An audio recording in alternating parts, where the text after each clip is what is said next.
Vamos falar agora das gravações do ASEF. Gente, eu tô esperando, tô tão aqui na expectativa para ver essas gravações. Vocês lembram, né? Vamos recapitular aqui então. O ASEF, ele foi alvo de busca e apreensão da Polícia Federal, né? Passaram pela casa dele, retiraram computador e tal lá. E aí depois os 4 celulares dele foram retirados quando ele estava numa churrascaria aqui na Zona Sul de São Paulo. Enquanto ele estava jantando, a Polícia Federal então recuperou 4 celulares, 2 deles estavam dentro do carro dele. E um desses celulares ele não queria entregar de jeito nenhum, que era o celular que ele falava com Bolsonaro direto e filhos de Bolsonaro também. E agora as informações que a gente tem é que familiares de Bolsonaro e aliados mais próximos estão preocupadíssimos com o que os investigadores da Polícia Federal podem encontrar nos 4 celulares de Bolsonaro. Dizem, inclusive, que não é nem tanto Bolsonaro que está super preocupado, mas principalmente o Flávio Bolsonaro, que é quem era muito próximo a ele, e o ASEF foi também seu advogado, né, Guga? Então o pessoal está preocupado com o que pode encontrar. E aí o que dizem também, e aí o blog da Sadi falou disso também, que parece que ele era conhecido como um cara que estava sempre gravando as conversas. Então tem isso aí também na biografia dele, que todo mundo, pelo que me parece, aí nos últimos 4 anos, pelo menos, teve contato com a ASEF, está super preocupado que o cara tinha esse costume de gravar as conversas de celular. Imagina, 1 tera eles tiraram desses celulares, 1 tera de arquivo, é muita coisa. O que sugere, inclusive, que tem muito vídeo para se chegar a esse tamanho de arquivo. E esse é o medo, né? Dizem que ele fazia muita ligação, aquela ligação por vídeo. Então vai que ele gravou muitas dessas ligações, não só com Flávio Bolsonaro, mas também, além de Jair Bolsonaro, o Fabrício Queiroz, que é outro que inclusive se abrigou na casa do ASEF para escapar da justiça. Enquanto era um foragido, ele foi abrigado pelo ASEF. Então, de fato, pode ter muita coisa aí nesse celular que vai complicar a vida aí da turma do Bolsonaro e da família Bolsonaro. O medo maior de Jair, pelo menos é isso que ele está passando para o entorno dele, é que tenha algo contra o Flávio Bolsonaro e não necessariamente contra ele. Ele acha que contra ele não terá, mas o medo maior, pelo menos, é o que ele está tentando passar para o entorno dele, que o medo maior é com relação ao filho, ao Flávio Bolsonaro. Agora a gente sabe que o ASEF de fato fez todo esse drama na hora em que a Polícia Federal chegou para tomar o celular dele num shopping do Morumbi, o que indica que tem muita coisa ali dentro. Ele tentou esconder os celulares, ele não quis mostrar para a polícia onde estava o carro dele estacionado. A polícia teve que descobrir na base do alarme, da chave do alarme, saiu procurando no estacionamento, porque o ASEF não colaborou, e ali tinha um celular também que ele tentou de todo jeito ficar, disse que era personalíssimo, que tinha direito a permanecer, apelou para o lado do direito de ser um advogado, mas não convenceu a Polícia Federal, perdeu os 4 aparelhos, e agora sim, pelo jeito, vai ter bomba logo mais, né? Essa história ainda está sendo analisada, esse 1 tera acabou de ser apreendido e, enfim, agora que eles estão investigando isso, mas tem coisa aí com certeza. Aqui no blog da Sadi, entre aspas, diz o seguinte, a apuração dela, tá? Um interlocutor próximo ao núcleo duro dos Bolsonaros disse ao blog que o ASEF é visto como, abre aspas, inconsequente e alguém que, abre aspas, não joga em grupo. Agora preocupou, hein? Lembrando que ele recebeu o apelido pelos aliados do Bolsonaro, o círculo próximo do Bolsonaro de o acéfalo, né? Por algum motivo específico, né?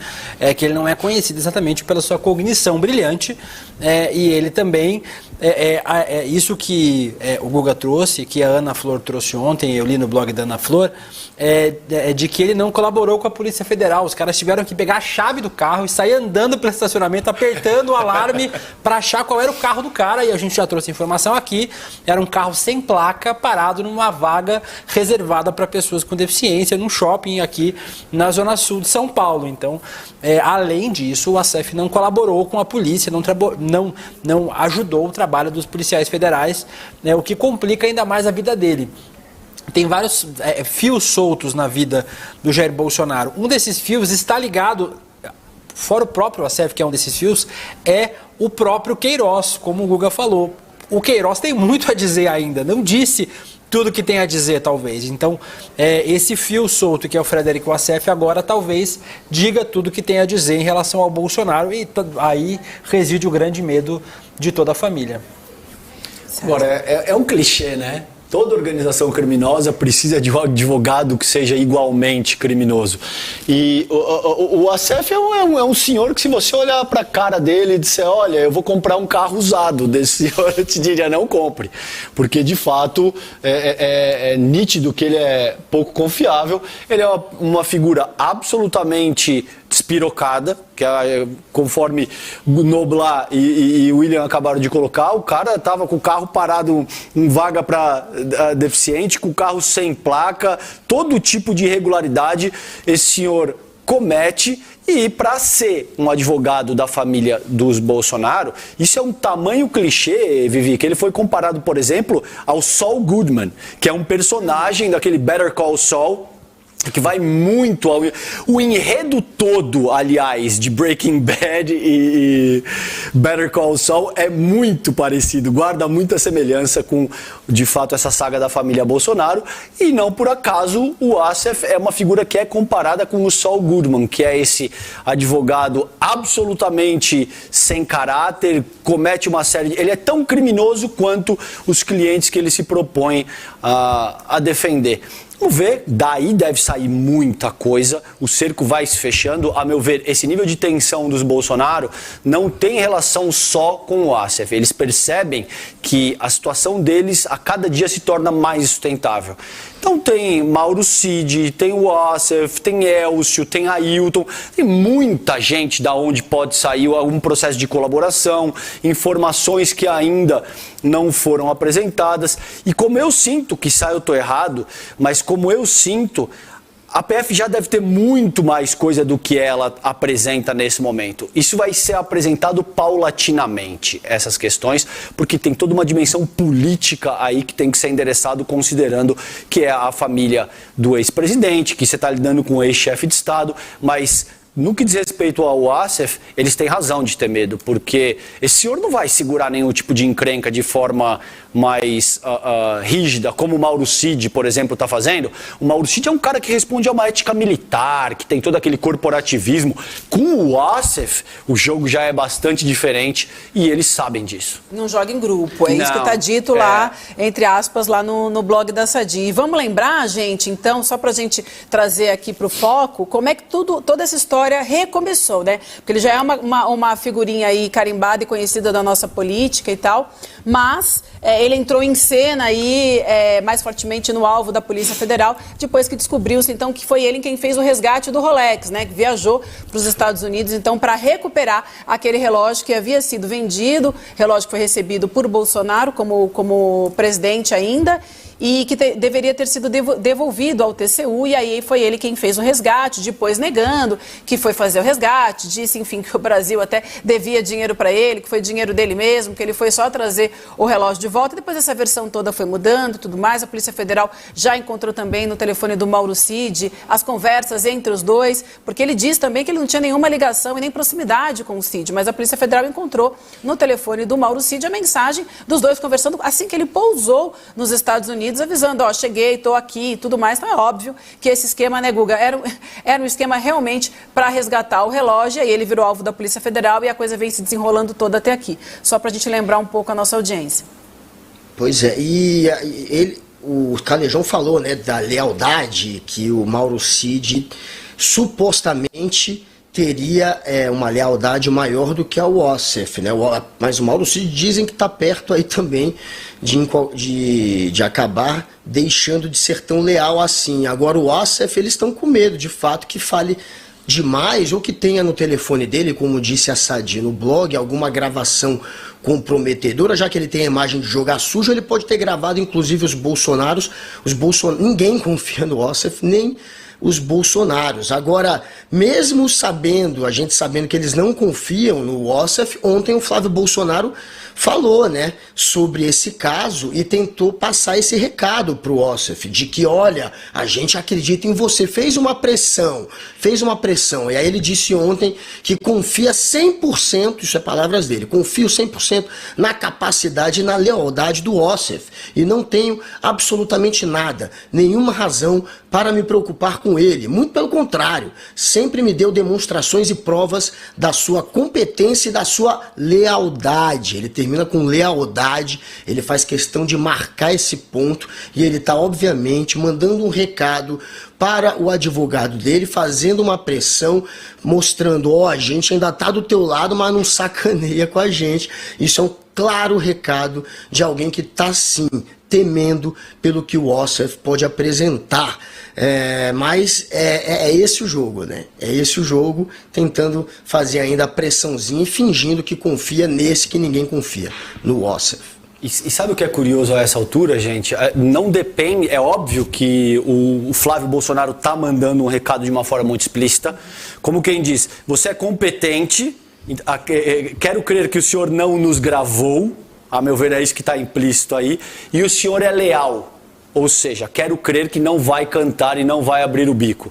Agora, independentemente da fala do Flávio Bolsonaro, se ele gravou, e esse também é um expediente muito utilizado, gente, por pessoas que atuam... Eu vou usar eufemismos aqui para evitar qualquer tipo de problema, mas assim, é um expediente muito utilizado por esse tipo de gente, tá? Eles gravam por uma questão de segurança própria. Porque em seguida você vai começar a ser ameaçado e eu tenho todo um conjunto probatório que é capaz de dizer, olha, William, se você me ameaçar, isso aqui vai vazar. Então, nós estamos juntos. Não é por acaso que se cria omertá, pacto de silêncio, tudo isso, entende? Agora, se ele gravou, se o Ossef os gravou, acabou. Esse conteúdo já está na mão da PF, não depende do que ele vá ou não dizer, não depende de um senso de lealdade. Talvez o desespero dele que o Noblar apontou há instantes se dê por conta disso. Porque, bom, se a polícia botar a mão nesse conteúdo, não importa mais o que eu faço, o que eu diga, tá ali gravações, essas pessoas devem estar falando horrores no material, tem 1 tera, muito provavelmente de prova, que serão apresentadas. Então, vamos ver. Mais wishful thinking, eu acho, do Flávio Bolsonaro do que qualquer coisa. O César é mais ponderado, eu não sou tão ponderado assim. Isso é coisa de máfia mesmo. Eles têm medo que mande matar. Miliciano funciona assim, a gente sabe a ligação que o bolsonarismo tem com os milicianos, né? Ela é umbilical entre a família toda, em especial o Flávio Bolsonaro com os milicianos. É por isso, esse pessoal tem medo de morrer, tem medo de estar andando na rua e ser suicidado, ser atropelado por um táxi, qualquer coisa dessas coisas que acontecem ocasionalmente no Rio de Janeiro. Eu vou ler só alguns chats aqui, Vivian. O Lucas Lima falou, Calejão, chama a Rita Von Hunt pro Sinapse. Tá aí a sugestão, vou passar o número lá do Guilherme, meu amigo Guilherme Terrini, pro Calejão marcar. A Ana Martins perguntou se o Calejão dormiu no estúdio. Dormiu, ele é nosso... ele está sequestrado pelo ICL, faz todos os programas da casa agora o dia inteiro, então vocês vão ver bastante o César Calejão aqui. A Nádia Scavacini falando ainda sobre o deputado. Pedido feito, pedido atendido, a PF atendeu. O Lucas Pastina falou que o Ossef parece vilão dos filmes dos Trapalhões, com todo respeito e toda a deferência aos Trapalhões e aos vilões. Agora, o melhor comentário, Vivian, é o do Big Lebowski aqui, que eu vou levar pra vida, viu, Big? Nossa sorte é a burrice dessa corja. Os caras levam as provas pra passear. Vê se pode. É isso, aqui no Brasil, os criminosos levam as provas pra passear, que é o que o Ossef fez. Levando 4 celulares dentro do carro de uma vez, então tá aqui registrado o seu chat. E o Evanildo Tenório usou uma frase do Saul Goodman, da série que a gente faz referência sempre aqui agora, Better Call Saul. Às vezes você precisa de um advogado criminalista, outras vezes de um advogado criminoso. Então tá aí o registro feito do Evanildo da frase do Saul Goodman, personagem de Better Call Saul, Vivian.